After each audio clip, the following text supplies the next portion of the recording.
আসসালামু আলাইকুম বন্ধুরা, সবাই কেমন আছেন? আশা করি সবাই ভালো আছেন। আমিও ভালো আছি। আজকের পবিত্র দিন, পবিত্র জুম্মা মোবারক। সবাইকে জানাই আন্তরিক শুভেচ্ছা অভিনন্দন। সবাই কেমন আছেন? তো ডিউটি মধ্যখানে স্থগিত রেখে আমরা সবাই যাচ্ছি মসজিদে। এর আগেও আপনাদেরকে বলেছি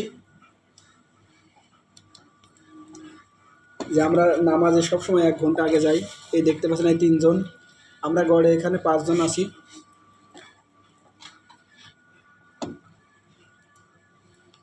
একসঙ্গে আমরা সবাই কাজ করি।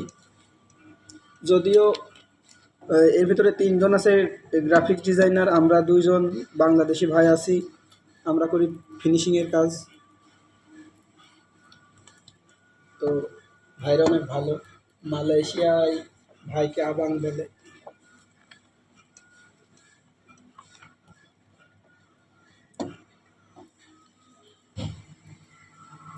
তো আমরা রাস্তা দিয়ে যাচ্ছি মসজিদের উদ্দেশ্যে। আমরা যে মসজিদে যাচ্ছি, মসজিদটা অনেক বড় মসজিদ। এই এরিয়ার ভিতরে সবথেকে বড় মসজিদ।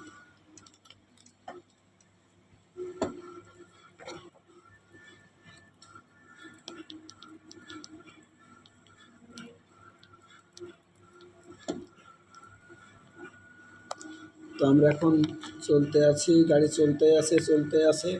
আমাদের অফিস থেকে 5 থেকে 6 মিনিট লাগে।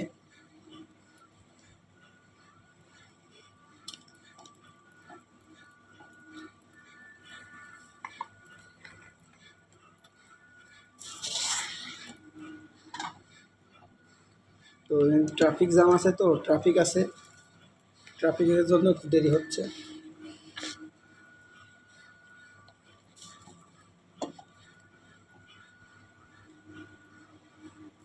আমরা যে এলাকায় থাকি এখানে প্রচুর বাংলাদেশি ভাই আছে। Bangladeshi, Pakistani, Myanmar, Indonesia, Vietnam, আর চীনাদের কথা তো আর বলবো না, ইন্ডিয়ান আছে।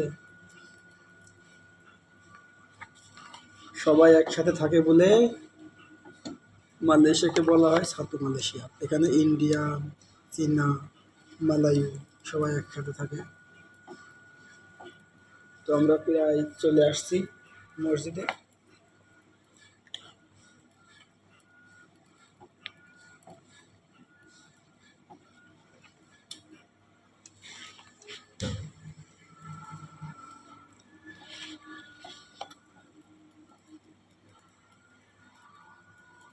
আল্লাহ, ওগো আল্লাহ, ক্ষমা করে দাও, মাফ করে দাও।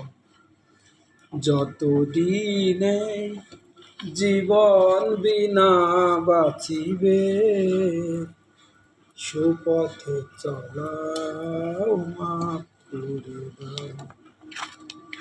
তো আমরা এখন গাড়ি থেকে নামলাম। গাড়ি থেকে নামছে, ওই যে একজন আগে ঝাঁপ মাছ চলে গেছে, এখানে ড্রেন আছে, বড় ড্রেন। তো আমরা ঝাঁপ দিলাম না, আমরা একটু ঘুরে যাচ্ছি। বলা যায় না কখন দুর্ঘটনা ঘটে। তো যে বন্ধুরা, মসজিদ অলরেডি ক্যামেরায় ধরা পড়েছে। ওই সামনে দেখতে পাচ্ছেন যে মসজিদ। আসলে এই মসজিদের কিন্তু আয়তন অনেক, অনেক আয়তন, অনেক জায়গা মিলে এই মসজিদটা। এখানে ফুটবল খেলার মাঠ আছে। ফুটবল, ক্রিকেট দুইটাই খেলতে পারেন, তবে এখানে আমি ক্রিকেট খেলা দেখিনি, ফুটবল খেলা দেখছি। আর যে এই সাইডে আছে ভলিবল খেলা, ভলিবল। এবং সকালে যারা মর্নিং ওয়াক করে তারা এখানে সবাই চলে আসে। এখানে বিভিন্ন ওই ব্যায়াম করার বিভিন্ন যে সরঞ্জাম আছে। মাঠটা একদম দুবলো ঘাসে পরিপূর্ণ, শুধু মাঝখানে একটু বালি, তাছাড়া সব দিক দিয়ে সুন্দর,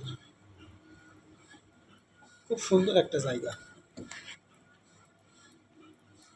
সবাই অনেক পরিপাটি করে রাখে, যেহেতু এটা মসজিদ, 3 তলা বিশিষ্ট মসজিদ।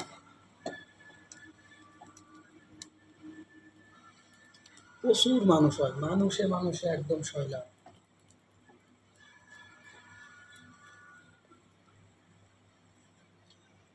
কাফন আমার আপন, কবর আমার খাটি, ওই কবরে যাইতে হবে, থাকবে না তো সাথী। তো মসজিদে গেলে একটা অন্যরকম অনুভব হয়, একটা আলাদা প্রশান্তি অনুভব করি।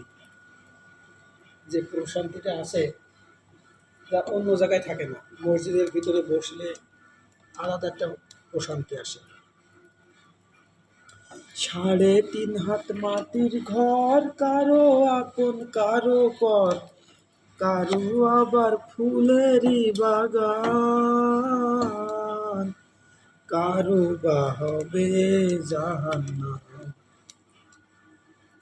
3.5 হাত মাটির ঘর, কারো আপন কারো পর, কারো হবে ফুলেরই বাগান,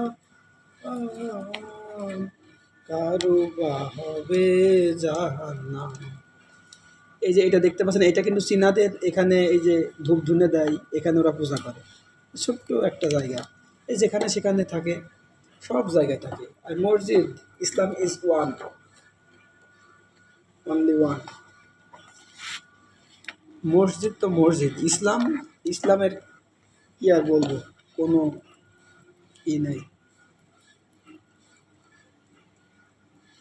এই মসজিদটা কত সুন্দর, যা ভাষায় বর্ণনা করা যায় না। তো আমরা এখন মসজিদের গেটের ভিতর প্রবেশ করলাম। ওই দেখতে পাচ্ছেন এই সাইডে এখনো মানুষ কেউ অনেকে আসেনি, একটু পরে একদম সয়লাভ হয়ে যাবে পরিপূর্ণ। আমার একটু ঠান্ডা লেগেছে, সেই জন্য আমি মসজিদের ভিতরে বসলাম না। আমরা থাকি এমনিতে এসির ভিতরে, আবার মসজিদের ভিতরে আরও ঠান্ডা, সেই জন্য মসজিদের ভিতরে আমি বসি না, আমি বাইরে বসি। এখানে উপরে ফ্যান আছে, আর চারিদিক থেকে বাতাস হয়, এইটা আরও বেশি ভালো ফিল পায় এখানে।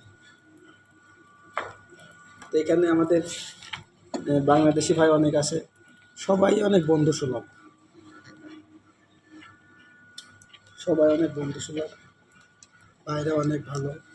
এখানে আছে নামাজে, আমরা আগে আগে আসি, আমরা সবসময় 1 ঘন্টা আগে আসি মসজিদে। তারপরে যারা এই যে আরবিয়ান আছে, তারপরে ইয়েমেনি আছে, ফিলিস্তিন আছে, সবাই আছে এখানে, ফিলিস্তিনিরা আছে এখানে সবাই, জিম্বাবুয়ে আছে। তো আমরা নামাজ শেষ করে, নামাজ আমাদের পড়া শেষ, আবার ব্যাক করেছি, আবার ব্যাক করে যা আসছি, আবার চলে যাচ্ছি গন্তব্যস্থানে আমাদের অফিসে। তো এই নিয়মিত আমরা করতে থাকি, আর কি করা।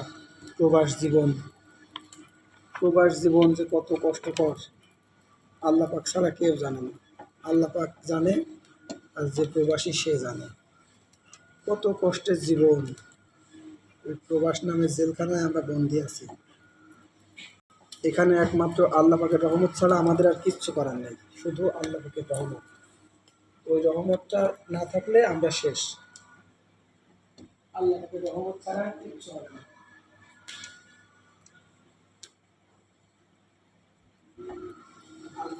আল্লাহ পাক যদি না চায় তাহলে কি হবে। বাড়িতে শুধু কথা বলি, বাড়িতে তো আমাদের সেফটি নেই। এখানে একটা কিছু হলে কে দেখে। আল্লাহ পাকের উপর ভরসা সব।